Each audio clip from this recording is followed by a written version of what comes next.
What's up, everybody? I figured I might as well jump on this bandwagon and throw in my opinions on the whole Xbox One PS4 thing.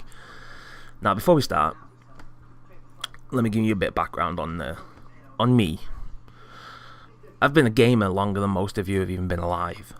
I've owned 90% of the consoles that have been around since the 1980s.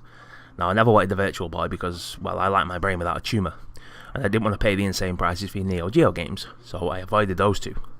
I didn't buy a Pippin either. Fuck that. Now, I've taken Zelda through the CDI.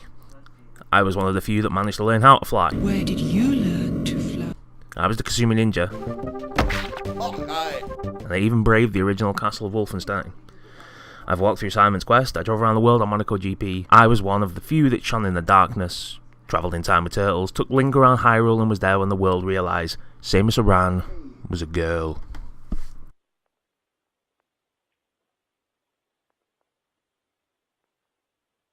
I smashed all the massive games. That's my gaming background. Do I have sufficient experience to class myself as a gamer?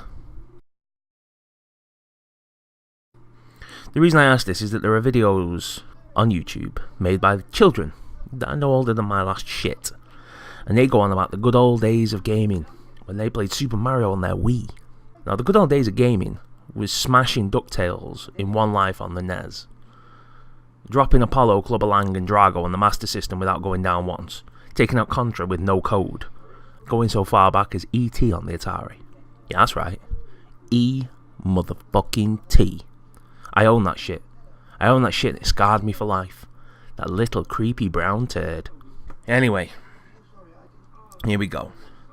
Xbox One, PS4. Xbox One is a fucking stupid name. Xbox, Xbox 360, Xbox One. Da fuck. PlayStation 4 is a nice name. Follow suit. PS1, PS2, PS3, PS4. Xbox One is going to carry out these mandatory online checks to be sure that you're still part of Microsoft's evil empire. If you have been offline for over 24 hours, you won't be able to use your newly bought game and console. You have to pay again to reaccess. No 24-hour suicide check from Sony. You don't play, you don't pay. Severe restrictions to lending your games to friends. Your friends should own the games that you play. Make them buy them. Feel free to lend your games, swap your games, take your games to your friend's house. Severe restrictions on selling your games. You buy them new so that Xbox can have all your money. You're not allowed to sell them. Feel free to sell your games that you have purchased. Severe restrictions on used games. Only Microsoft is allowed your money. Buy used games, trade used games, enjoy being a gamer. It's all good.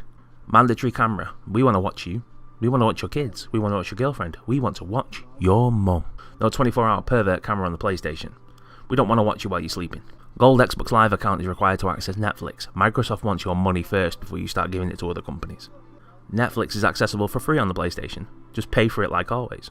$500 for an Xbox One. Then you have to pay us extras that we haven't decided on yet. $400 for a PlayStation 4.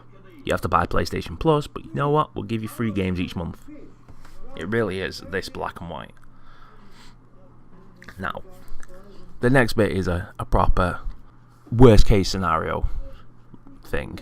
Alright? It is over the top and people are going to cry. But you know, I don't give a shit. It's all done in fun. Now, your Xbox console has to be permanently connected to the internet. The chances are that you won't be turning the console off at the wall because you'll be scared that the 24-hour suicide check is going to cost you money. Therefore, the camera that you're forced to have will be accessible by Microsoft. And let's face it, they're not too clever with the security. So it will also be accessed by internet hackers with any tiny bit of talent. Next thing you know, people are monitoring you at home. They're listening to your conversations, they're watching your interactions, and they're seeing your naked dalliances.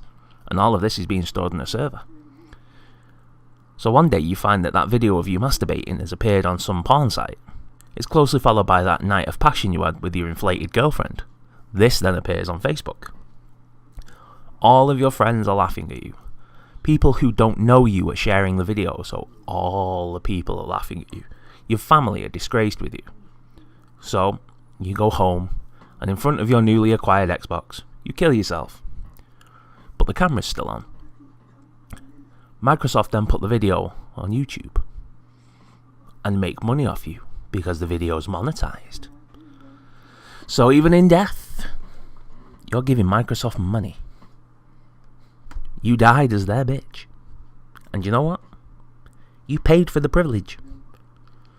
Or you go buy yourself a PS4. Nice bit of gaming, that.